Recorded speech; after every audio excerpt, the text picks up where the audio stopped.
میرے بھائیوں، اللہ تعالیٰ نے اب سے پہلے امت قوم لوط، قوم نوح اور قوم سمود، دنیا میں ایسی قومیں آئی ہیں کہ جن پر اللہ رب العزت نے آسمان سے عذاب بھیجا ہے۔ قوم لوط پر اللہ رب العزت نے آسمان سے پتھر برسائے ہیں۔ وہ قوم لوط جو شرک میں مبتلا تھی، گناہ میں مبتلا تھی، اللہ کے رسولوں کا انکار کرنے والی تھی، رسولوں کی تکذیب کرنے والی تھی، اللہ رب العزت کا ایسی قوموں پر عذاب آیا۔ قوم نوح پر عذاب آیا۔ 950 سال تک حضرت نوح علیہ السلام نے اللہ کی طرف متوجہ کیا، وحدانیت سمجھائی اور بتایا اللہ کو ایک مانو، اللہ کی رسی کو مضبوطی سے پکڑو۔ انہوں نے نافرمانی کی تو اللہ رب العزت نے سیلاب کے ذریعے سے اس قوم کو تباہ و برباد کر دیا۔ نہ جانے قرآن نے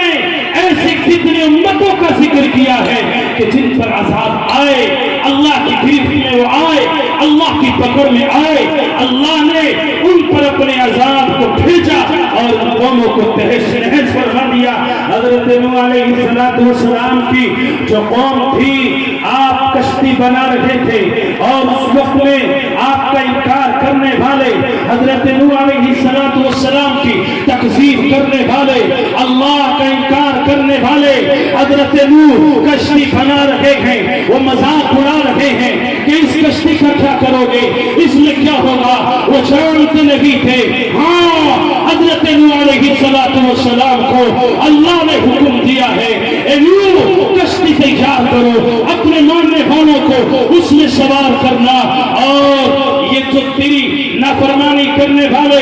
اور میری نافرمانی کرنے والے ہیں، ان سب پر عذاب آئے گا، ان سب پر میرا قہر آئے گا، ان سب پر میری بجلی، غضب کی بجلی گرے گی، یہ سب تہس نہس ہو جائیں گے۔ تو حضرت نوح علیہ السلام کی جو کشتی کے اندر سوار تھے، ان کی اور آپ کے ماننے والوں کی اللہ تبارک و تعالیٰ نے حفاظت فرمائی، اور حضرت نوح علیہ السلام کو اسی وجہ سے میرے بھائیوں، آدم علیہ السلام کے بعد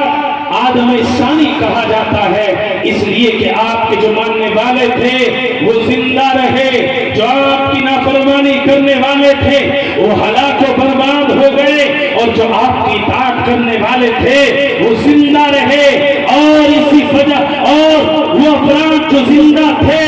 انہی سے ہم بھی نکل کر آئے ہیں۔ اللہ تبارک و تعالیٰ نے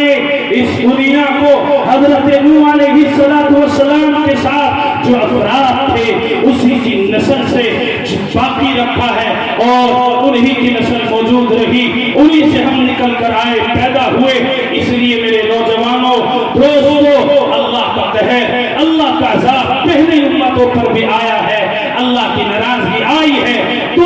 یہ ناراضگی کے اسباب اللہ کے جو حضرت عائشہ رضی اللہ تعالیٰ عنہا نے بتلایا ہے، اور اسی طرح علامت قیامت جو ذکر کی گئی ہے، والدین کی نافرمانی کرنا، اس وقت میں بھی سلسلے آتے ہیں،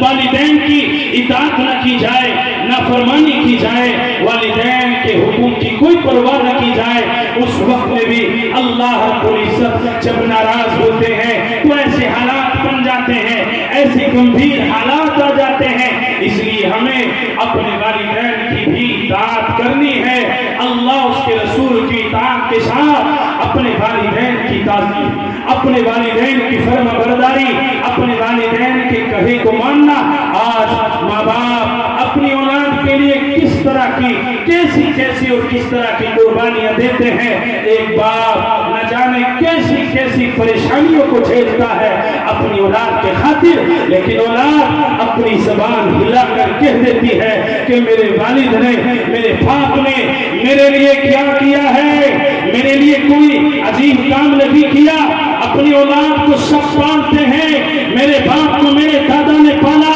میری ماں کو میری نانی نے پالا، اس طرح کی باتیں آج اولاد کر رہی ہے۔ اے میرے بھائیوں، یہ باپ نہ گرمی دیکھ رہا ہے، نہ سردی دیکھ رہا ہے، نہ پریشانیاں دیکھ رہا ہے۔ ہاں، اگر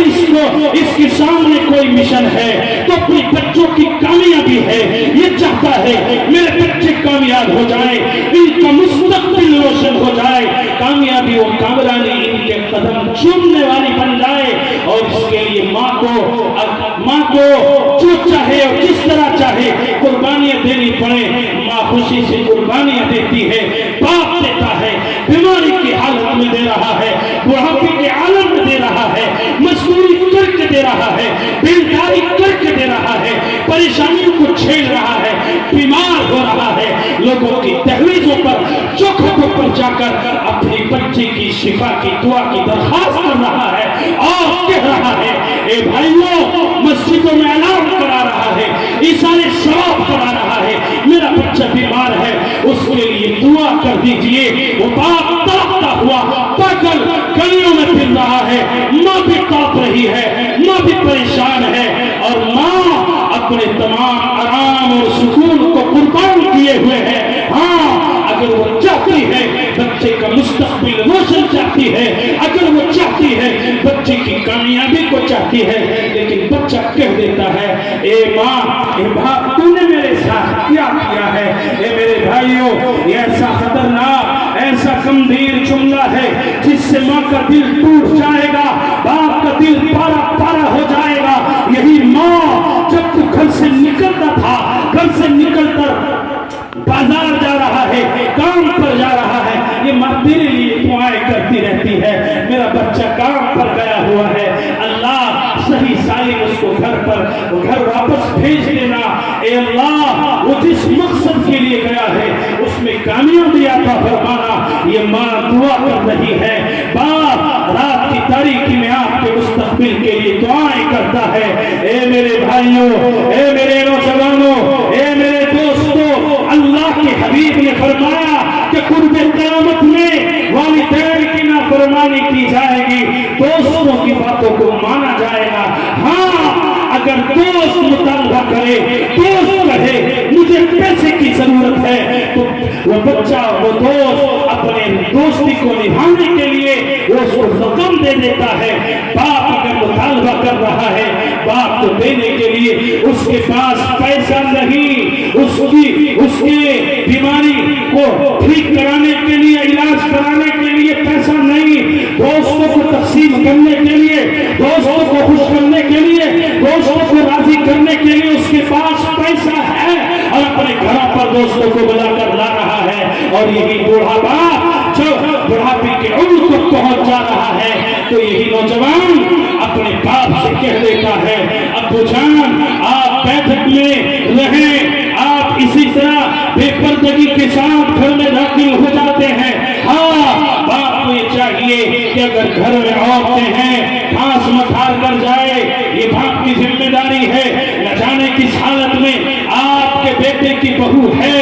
نہ جانے آپ کی بچیاں کس حالت میں ہیں، یہ تو قرآن کا فیصلہ ہے، نبی کی تعلیم ہے، اللہ کا فیصلہ ہے، اللہ نے تعلیم دی ہے، لیکن یہ سلوک نہیں ہونا چاہیے۔ تمہارا دوست تمہارے گھر میں بیٹھے، تمہارے بیڈ روم کے اندر بیٹھے، اور تمہارا باپ غیروں کی طرح گھر میں رہے، اس کی دلہن کا اگر انتقال ہو جائے، وہ بات بھی سمجھے کہ میرے لیے یہ گھر کی دہلیز تر ہو چکی ہے، میرے لیے گھر کا دامن تر ہو چکا ہے۔ اے نوجوانوں، اس شریعت کی تعلیم میں تو یہ کہتا ہوں اگر آپ کے گھر میں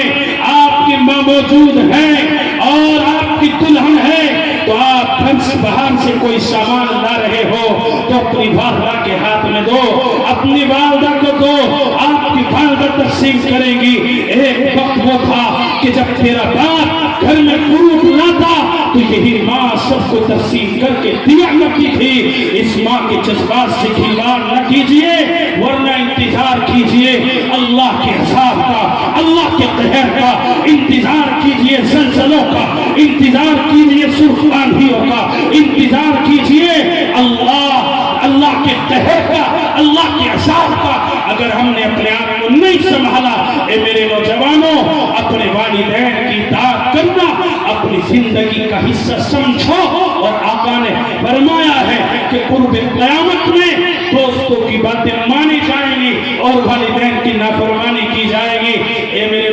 نوجوانوں، بھائیوں، بزرگوں، اپنے معاشرے کو ان گناہوں سے پاک و صاف کیجئے، بچائیے معاشرے کو، گندگی سے بچائیے اپنے بچوں کو کہ جو تمہارے یہ معصوم سی کلیاں ہیں، یہ بچے ہیں جو مستقبل ہے آپ کا اور ہمارا، اور اس ملک ہندوستان کا مستقبل ہے، ان کے مستقبل کو کامیاب بناؤ، ان کو اچھی تعلیم دو، اچھی ایجوکیشن دو، آپ کے بچے اعلیٰ تعلیم حاصل کریں، گناہوں سے بچنے والے ہوں، نافرمانیوں سے بچنے والے ہوں، ایسے اپنے بچوں کی تربیت کر کے اس دنیا سے جاؤ۔ اور میں کہتا ہوں میرے بھائیوں، آپ کے پاس بہترین سرمایہ میں نہیں، اللہ کے حبیب علیہ السلام نے ارشاد فرمایا ہے، آپ نے فرمایا کہ سب سے بہترین گفٹ، سب سے بہترین تحفہ اگر اولاد کے لیے ہے تو آقا نے فرمایا بہترین ادب ہے، ادب سے آراستہ کیجئے، آپ کے بچے مہذب بن جائیں، اچھی تعلیم حاصل کرے، آپ کے بچے بہترین اسلام کا بہترین نمونہ پیش کرنے والے بن جائیں، ایسا اپنے بچوں کو بناؤ، بچپن سے عادت ڈالو کہ گناہوں سے پاک صاف رہ کر اپنی زندگی کو گزاریں۔ اللہ رب العزت ہمیں ان چند باتوں پر عمل کرنے کی توفیق عطا فرمائے۔